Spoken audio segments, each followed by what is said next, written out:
Hello and welcome everyone to the Week Ahead Commodity Report, where we of course will be reviewing the markets for the week ahead. Historically, November and December, they have always been considered as two of the biggest and most profitable months in the economic calendar.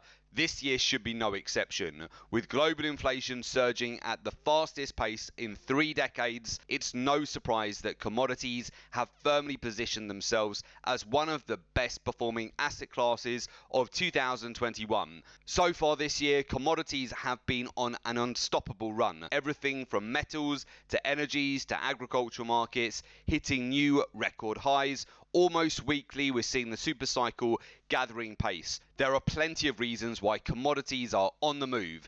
Everything from rapidly surging inflation to tightening supply, logistical bottlenecks to booming demand across many highly essential commodities as world economies recover from the COVID-19 pandemic. So far this year, a long list of commodities have already surged to all-time record highs, which includes aluminium, copper, cotton, coffee, crude oil, natural gas, nickel, lithium, steel, uranium, wheat and zinc, just to name a few. In total, 27 commodities ranging from the metals to the energies to soft commodities, they have tallied up double to triple digit gains so far this year, and this is just the beginning. The commodity supercycle shows no signs of slowing anytime soon. Now, looking ahead into next week, inflation will continue to dominate headline news. The biggest market moving events that traders will not want to miss out on will be the US CPI inflation data for October, which is forecast to come in at 5.8%. As labour market shortages, logistical bottlenecks and supply chain issues continue to worsen as we enter the holiday season, many economists, they expect headline inflation will likely push above 6 to 8% by December, which ultimately adds fuel to the commodity super cycle. This of course presents you, savvy traders, with great opportunities to generate huge gains fast. Other key macro events that traders will be watching closely, that includes produce price inflation and consumer sentiment data. As you know, volatility creates opportunity. Banks, hedge funds, they are making multi-billions capitalizing on the week-to-week volatility. And of course, it's not so different for the retail market. The majority of our clients at the Gold and Silver Club are utilizing our proprietary research-driven trading approach. They've already made in excess of 6 and 7 figures so far this year, and we still have another 2 months left to go. So if you have been kicking yourself for missing out on some of the biggest trading opportunities so far this year, you still have time to make 2021 your best year yet. So with that, let's move over to the charts and we'll talk you through exactly what we're looking at here as we head into a new week.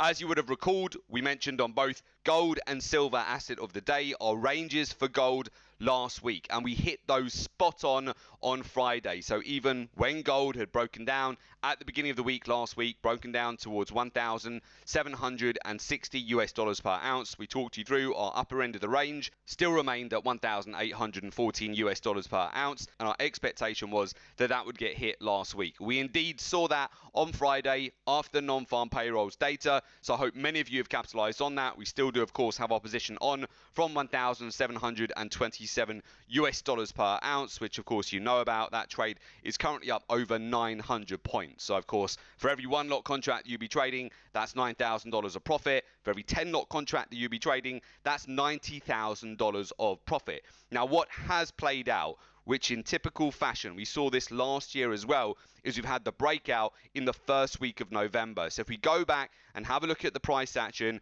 as we got into the first week of November, back in 2020 as well, we had a very similar breakout to the upside as well. However, after the non-farm payroll data, throughout the rest of November, gold corrected to the downside. So it corrected over 2,000 points.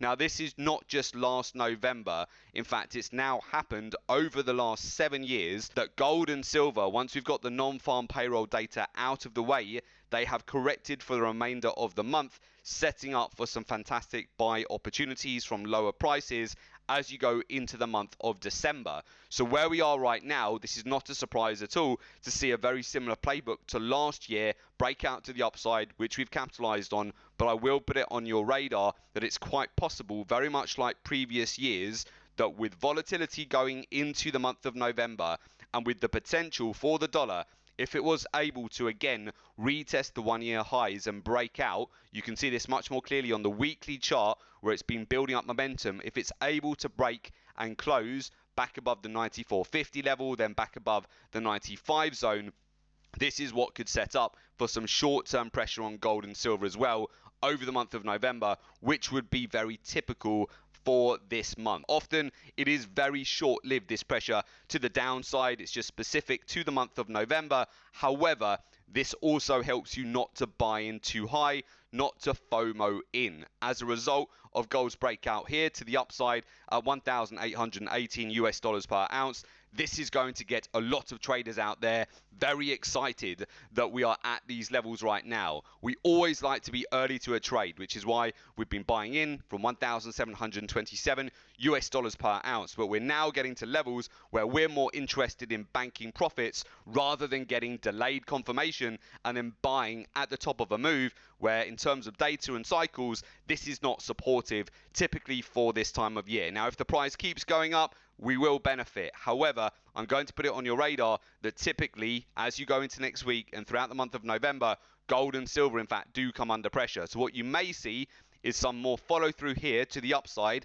at the beginning of next week, which can certainly lure in more traders to FOMO in towards the top of a move. We're basically within a very clear range at the moment on gold, where you can see the 1830s has provided a lot of resistance, and we're also getting support down to 1750, 1720 and the 1675 zone as well. So essentially we're at the top of the range right now, so just be mindful of that as we go into next week. Wouldn't be surprised at all to see a little bit more upside in the short term, but then as we progress throughout the month of November and towards the end of next week, it would be typical to see some profit taking and some pressure here, specifically for gold and silver.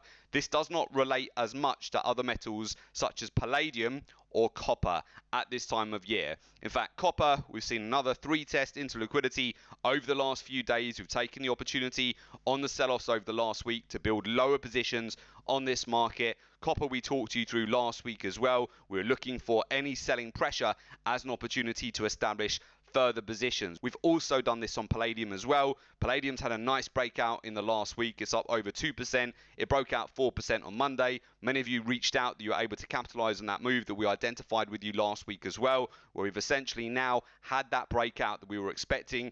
As you move into a new month, moving into the month of November, typically Palladium is a strong performer, and that is also the case for copper as well. So both of those I would certainly have on your radar. Now, normally crude oil, especially at the end of October into the beginning of November, is under pressure. And we've absolutely seen that play out now. 2% decline here in the last week, and that's also been similar with natural gas as well, dropping 2% there. We still do hold some exposure on natural gas from lower prices. We are also doing the same on platinum as well, where we bought in at 947 US dollars per ounce. That trade is currently up over 850 points, but very much like gold and silver, usually there's some pressure to the downside throughout the month of November, and often you can get better prices. Natural gas very strong typically over October and through into the middle of November, which will be towards the end of next week. We're keeping some exposure on here with natural gas. Our position right now is up 550 points on this market. We bought in from lower prices. We are expecting more choppy, range-bound price action over the month of November. However, the same would hold true as we discussed last week. If we were to see a dip back down towards the recent swing lows here, that's where we would be interested in adding further exposure to this market. We were gifted with another pullback at the beginning of last week, and we had another slingshot move higher throughout the middle of last week as well, which very quickly moved over 700 points to the upside. So bringing you back to gold here, feel free to go back and watch both Tuesday's gold asset of the day and also Thursday's silver asset of the day. We mentioned on both of those the potential for pressure as you go through November, but expect the first week in November to be positive, and that we are looking for 1,814 US dollars per ounce to get hit last week. And that's when we were trading all the way down at 1,760 US dollars per ounce last week. So you can see how well that played out as well. So essentially, as we go into next week, wouldn't be surprised at all to see a revisit back towards the 1830 level. This is a level where we may start to consider taking more profit off the table. But again, typically throughout the month of November, you need to be careful. You don't want to be one of these traders who FOMOs in with their delayed confirmations and ends up picking the top of the recent breakout here when there's been so many opportunities to add at much lower prices at the end of September and the beginning of October here. Multiple opportunities to buy gold much lower, so you wouldn't want to be using delayed confirmations to end up FOMOing in and buying right at the top. As you know, commodities, they don't move up in a straight line, they zigzag. That presents, of course, yourself, savvy trader, with back-to-back opportunities to really capitalize on the short-term macro-driven volatility. Technical analysis does not work. We're in a highly data and event-driven trading landscape where the markets are changing minute by minute, hour by hour, day by day. If you want to maximize your money-making potential and thrive, not just survive in these fast-moving markets, then you need to adapt your strategy to the current market conditions and, most importantly, utilize a professional, research-driven approach. In these heightened times of volatility and rapidly surging inflation, the importance of having an essential income-generating skill like trading has become a must-have necessity. If the pandemic has taught us anything, it's that you should never rely on just one income stream. Building multiple streams of income, it's no longer an option, it's a priority to make sure that you're inflation-proof and that you can thrive in this highly lucrative climate, not just survive. If you want to gain the ultimate edge to really supercharge your wealth in these fast-moving markets, then you need to trade like the hedge funds, money managers, the institutions, utilizing a professional, research-driven approach. Having access to the right data at the right time, it is the single greatest difference between normal and extraordinary results. The greater your data and intelligence, the greater your edge in navigating these fast-moving markets. Trading like every other misguided retail trader, using outdated technical analysis and gimmicky technical indicators will not work, and you're guaranteed to get crushed and chopped up in these markets. You want to be utilizing statistics, data, market intelligence. Learn and understand the daily, the weekly, the monthly, the quarterly cycles for each commodity. Sentiment, the capital flows, the intermarket correlations, the ratios in the market, alongside that key areas of liquidity, the most important news items which will have the biggest impact for each commodity, creating very fast impulse moves, and of course learn and understand how the hedge funds, money managers, banks and institutions are positioned in the market. That will help you massively to get an edge. So with that, if you would like to join a community of successful traders, learn the research-driven approach to the market, and join our professional mentorship program, there is an opportunity for you to do so. As a member, you get access to our exclusive live trading room webinars. You get access to real-time trade ideas, institutional research and market intelligence, access to our private members academy website, and also support and one-to-one mentoring. For more information, just go to www.jointhelivetradingroom.com. The link is also below this report in the description, so just click on the link, make an application, and we will of course get in touch with you ASAP. And do make sure you subscribe to our YouTube channel. That way you're always kept updated with all of the latest commodity reports.